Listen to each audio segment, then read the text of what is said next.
এখন আমি আপনাদের দেখাবো আমার দৈনিকের একটা কাজ। তো হ্যালো এভরিওয়ান, আসসালামু আলাইকুম। সবাই কেমন আছেন? সবাইকে আমার নতুন আরেকটি ভিডিওতে স্বাগত। তো এই তো দেখতে পাচ্ছেন আমি এখানে শোকেস মোছামুছির কাজ করতেছি। আর শোকেসটা কিন্তু নতুন বার্নিশ করা হয়েছে। শোকেস সাথে ২ টি খাট এবং একটি কর্নার শোকেসও বার্নিশ করা হয়েছে। তো আমি দেখতে পেলাম যে অনেক ধুলা ময়লা আটকে থাকে।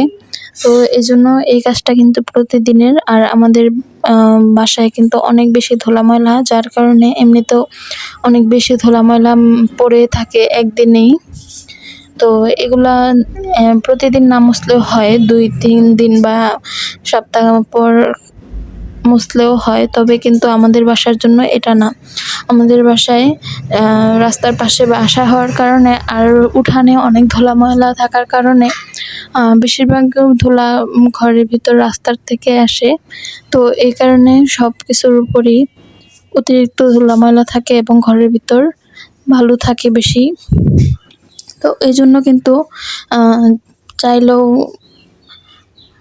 সপ্তাহখানেক পর মোছা যায় না, প্রতিদিন মুছে রাখলে ভালো হয়। আর যেহেতু নতুন বার্নিশ করেছে, তো এখন থেকে আর কি একটু প্রতিদিন মুছে রাখলে ধুলা ময়লা পড়বে না, আর বার্নিশটাও থাকবে সুন্দরভাবে। তো এই জন্য আমার একটা ব্রাশ ছিল, ব্রাশটা দিয়ে আমি সুন্দরভাবে পরিষ্কার করতেছি, দেখতে পাচ্ছেন। তো আমি প্রথমে শোকেসটা পরিষ্কার করে নিয়েছি। এরপরে আমি আর যে দুটো খাট রয়েছে সেটা পরিষ্কার করব এবং কর্নার শোকেসটাও পরিষ্কার করে নিয়েছি। আমি যে ব্রাশটা নিয়েছি এই ব্রাশটা মোটামুটি বড় সাইজেরই, সেক্ষেত্রে আমার জন্য ভালো হয়েছে এবং নরম, সহজে ধুলাবালি যায় এবং প্রতিটা নকশার ভিতরেই এই ব্রাশটা কাজ করে। ছোট হোক বা চিপা যেটাই হোক, কোনো নকশার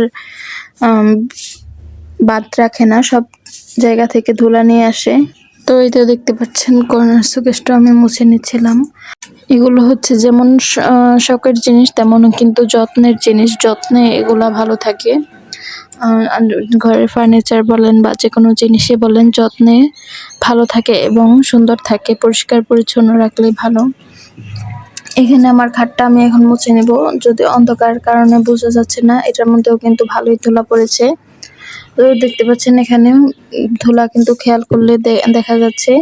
তো একটু একটু করে আমি এটাও মুছে নেব। এরপরে আবার আব্বু আম্মুর খাটটা মুছে নিচ্ছি। এই খাটটায় বেশি ধুলা পড়ছে। আমি এখানে মুছতেছি, দেখতে পাচ্ছেন এক মোছায় কতখানি করে ধুলা আসতেছে। পুরো খাটটায় অনেক বেশি ধুলা ছিল।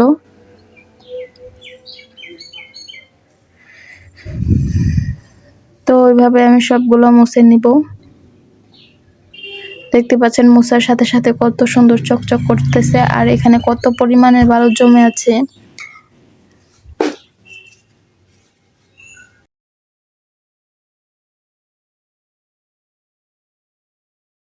এই তো দেখতে পেলেন পুরো এতটুকু জায়গার ধুলা কতখানি হয়েছে।